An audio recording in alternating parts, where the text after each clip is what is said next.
What's up, YouTube? Today I'm reviewing the Native Titan 10.5.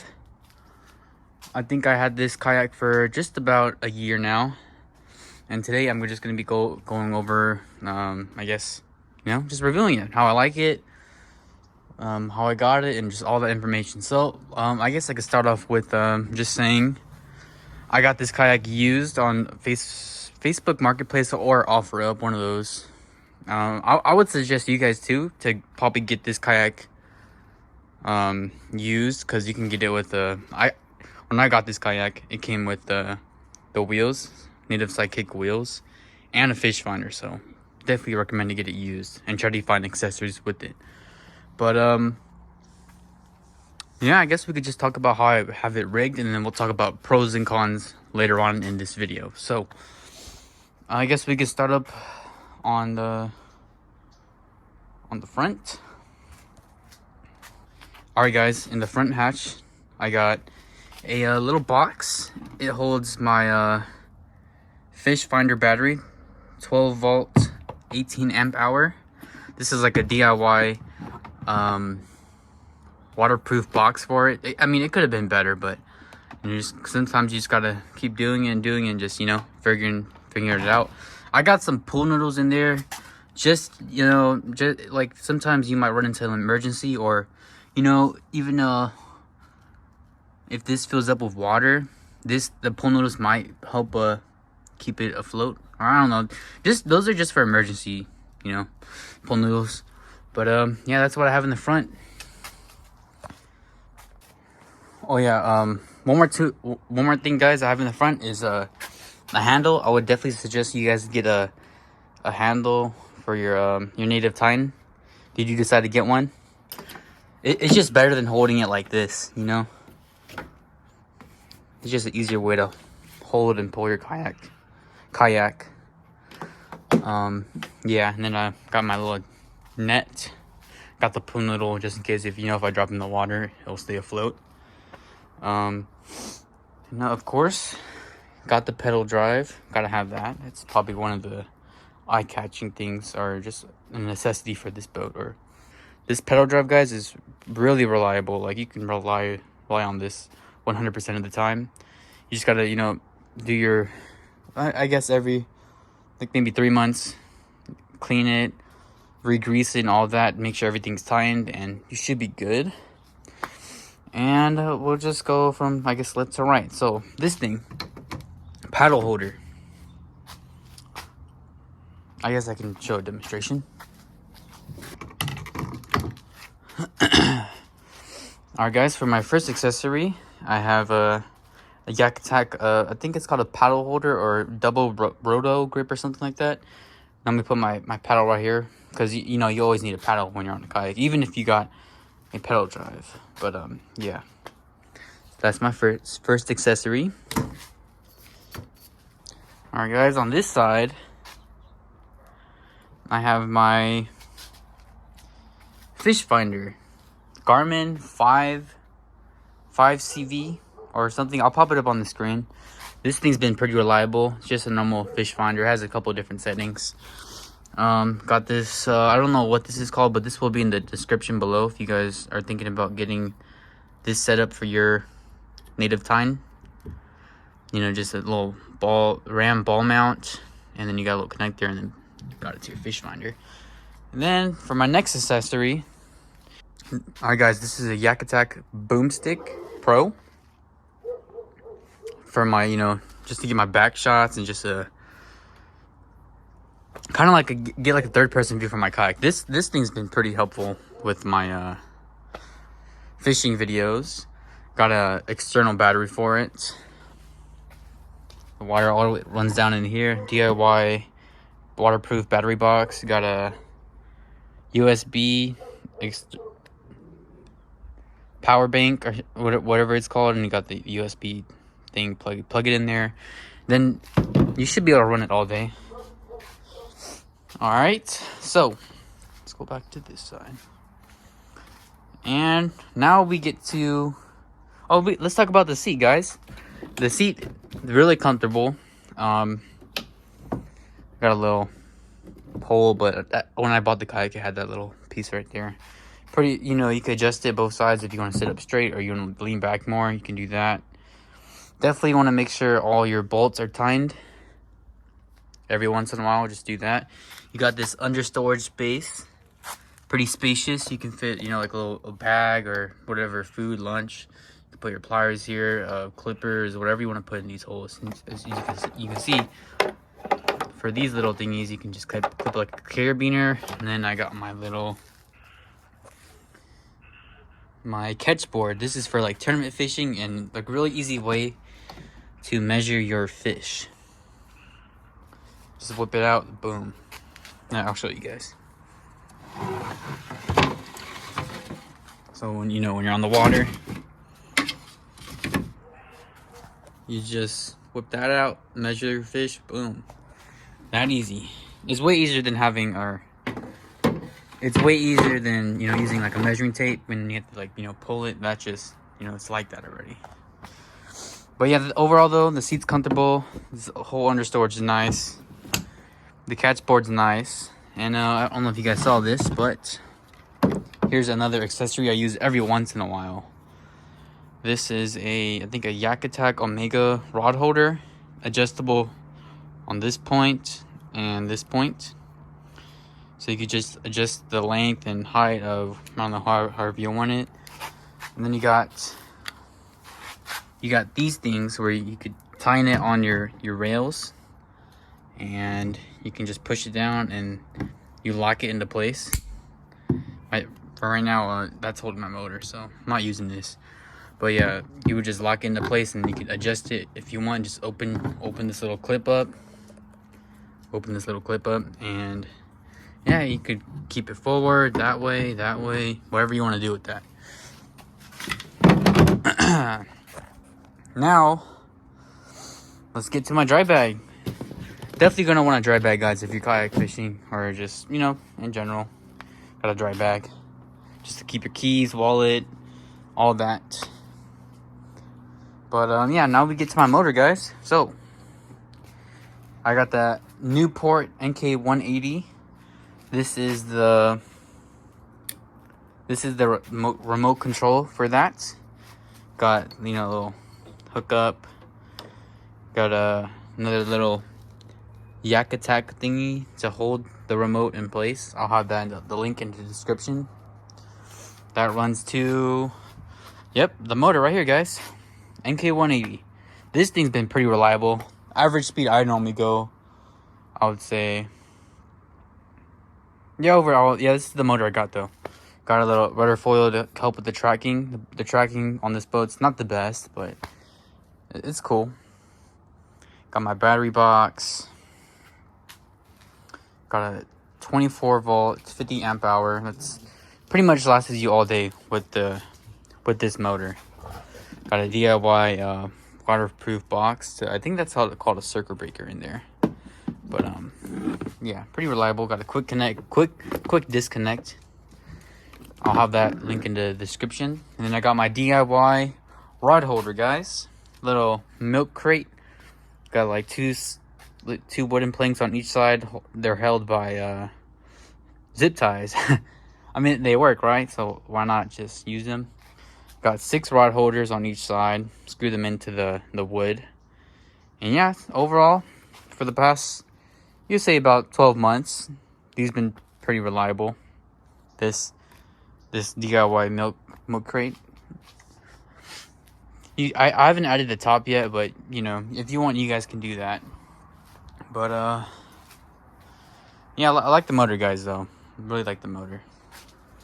And then of course, if you guys are gonna definitely get this kayak, I would definitely recommend you guys get the native sidekicks, man. They really like help so much, because you do not want to drag this kayak. This kayak is really heavy, and yeah, just that's definitely an essential to it. And definitely upgrading the wheels to the no float wheels. The normal wheels, they float, and like when you go in the water, they're kind of hard to take out. So definitely recommend to get the no float wheels. But yeah, I think that's it. Now we can talk about, I guess, the pros and cons of this kayak and all that. Alright guys, so I would say for the past 12 months, I got pretty good experience with this kayak. I've been going pretty often, about once a week with this kayak. So I guess the first pro is the stability on this thing, man. I think this kayak the width of this kayak is about, I think, 37 inches wide, which is crazy. The stability is pretty much unmatched. I don't know. I just really love the stability on this kayak, man. I had two previous kayaks before. One's a Vibe and one's a Lifetime, and this is just a really big upgrade. And if you guys want a really stable kayak, get a Native Tine, man. But yeah, another pro is well, yeah, just the stability though, guys. The stability is unmatched. I take this to the river all the time, lakes, boats pass by me all the time, and just, you know, you get used to it after a while. But yeah. Oh guys, another pro is you got the rails, so you can attach so many different kinds of attachments, guys, on this kayak, which I love. You got 5 different rails on this kayak. You got 2 in the front, 2 in the back, and you got one more at the very, and then you got one more at the very end of the kayak. And yeah, the pedal drive, that's a pro. The seats are really comfortable. That's another pro about this kayak. Got a lot of space on this kayak. This is a Native Tine 10.5. A lot of space. You got your rod holders that I don't really use, but you could use them. But yeah, now I guess we could talk about the cons, the stuff I don't really like about this kayak. So yeah, here's the cons. Alright guys, here is the cons of this kayak, the stuff I don't really enjoy about this kayak. So con number 1, this kayak is really heavy. So if you're not planning on lifting a lot of weights, I would definitely suggest don't get this kayak. And if I would suggest, if you get this kayak, you're definitely gonna want to have a trailer, or, you know, definitely a truck with this kayak, even if you don't got the trailer. But if you don't really feel like lifting a heavy kayak, I would definitely not recommend getting this kayak. Another con, I guess, is I don't know.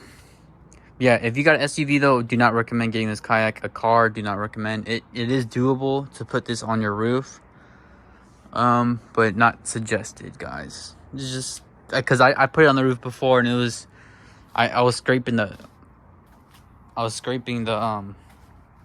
my rudder, and it just wasn't cool. Scraping every time, getting the rudder handle loose. The steering's nice on this kayak, just gotta make sure everything's tightened. But yeah, here's another con, guys. So another con is so when you do decide to put a motor on here, or fish finder, or anything, you will have to drill into your kayak if you want it, I guess, to make it look a little nicer. So I definitely, if you know how to drill stuff, I definitely recommend you know, I guess, get this kayak. But if you're not a super DIY person, it's probably gonna cost you a little money to have a dealer or someone do it for you, just drilling holes and just make sure everything's fine on the kayak. That's how I got this kayak. It came with the fish finder routed through. That's the only thing I really think have drilled into this kayak, which I didn't do. Someone did it already. But alright guys, so this is a anchor Cleat. Got this on Amazon. I'll put a link in the description for this guy. Here's another accessory I have on this kayak. I got little O-rings that you can tighten on your track. I'll put that link in the description. Here's another accessory I missed earlier. You got the front rod holder, so you can put the tips of your rods in there, which I don't really use, but you know, you can use them. And one thing too about the rails, guys, you could upgrade the handles to like a rubberized version. I think the stock handles, they're foam, and then after a while of holding them, they get kind of I guess messed up, and they start to come off. So I would definitely recommend upgrading the handles in the description. They're a little better than the foam handles. But yeah. Alright guys, overall thoughts about this kayak. For having it for about a year, I have run into a couple issues. So one thing that you guys definitely want to do when you get this kayak is, or when you use it, like after maybe like a couple, like 2 or 3 times, you definitely want to go over your whole kayak, make sure everything's tight. And yeah, don't be like me. I had a couple mistakes, which I will tell you guys about now. So recently, I think look, let's talk about this first issue I had. So first issue, long time ago, when I used to car top this kayak, I used to kind of drag the rudder a little bit and then push it up on my kayak, or push it up on top of my car, which is not, would not recommend just do not do that, guys. Just get a truck and just push it in there or put it on a trailer. This kayak, the rudder used to come loose a lot. That was probably why, because it drug the rudder on the floor. Oh yeah, this guys is not the stock rudder. This is a Boondocks rudder, an upgrade rudder you guys can get. And yeah. Alright guys, another accessory I have is got these little upgrades right here to open and close and lock your pedal drive into place. The normal ones are a little harder to do, so I'll have that link in the description. Definitely recommend getting those. What else? Yeah.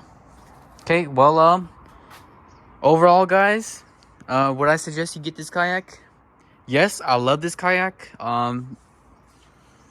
The stability is definitely unmatched. If you guys are definitely looking for a really stable kayak, definitely recommend. Pedal drive is awesome. Definitely, if you're gonna get this kayak, definitely recommend getting a motor. The NK180 is a really dope kayak. A really dope kayak overall, y'all. So oh yeah, I guess we could talk about the rear hatch, y'all. Alright, y'all, here is the rear hatch. I do have tape on it right now because I do get a lot of water on the hull. If you guys want to avoid that, which I've kind of been doing. I already tried this once. I tried resealing the hatch with some sealant, and that didn't work, so I bought another sealant, and I'm gonna try that. I know some people, they get a whole new different hatch, which is really easy to open and close. This one's a little harder to open and close. But if you seal it right and just, close it right, you should have no water in your kayak. Or not a lot. But you are going to get a little water in your kayak every once in a while. So I have a little, I'll put a link to like a bilge pump you can buy. It's not electric one. Something that, you do by yourself. But yeah, you do have a lot of water in your kayak, and you don't have a lot of time to fix that issue with the water on your deck issue. Just get some waterproof tape and just tape it around. But for your next trip, definitely recommend you to get to reseal the hatch. Just unscrew it, put a lot of sealant on there, and yeah, you should be good. I'm gonna do that soon, y'all. Another thing too, guys, if you don't want a lot of water on your deck, you guys can buy the thing that connects the rudder to this is the steering plate, but under that there is a rudder gasket. I use one. I know some people, a lot of people recommend me to buy probably 1.5, maybe 2 rudder gaskets, which would probably be better for me to buy to help seal it in the back better, and that would definitely help to get less water in it. But it might affect your sting a little bit, but the one plus to having 2 rudder gaskets is you won't have as much water as I normally do on my kayak. But yeah, for the most part though, you're normally fine. You don't really get a lot of water in here. But yeah, I'll have links to that in the description. But yeah, let's get to the ending of this video. Alright guys, overall though, I love this kayak. You got a truck, or if you plan on using this as a trailer, I would definitely recommend you to do that. SUVs, you can do that. Just stick it in the back of your I guess car, fold down your back seats and close your trunk down. But yeah, cars, you could do it, but not recommended. I do not recommend you guys to put this kayak on your roof. It's a really heavy kayak. It is doable though, but just not recommended. But yeah, for the past year, been loving this kayak. If you guys want to see this kayak in action. I've been posting videos on this kayak for like the past year, so just to check it out. And yeah, this kayak's it's a dope kayak, yo. But yeah, if you guys want to see more kayak videos from me, kayak tips, tricks, or just anything, let me know in the comments. Let me know if you got the native time 10.5 or the 12 or whatever, you know, version you have of this kayak. Let me know how you've been loving it, and tell me the pros and cons you've been having with this kayak and all that. But yeah, guys, I'm Isaac Deaver, and hopefully you guys enjoy this review video. And I'm out. Peace.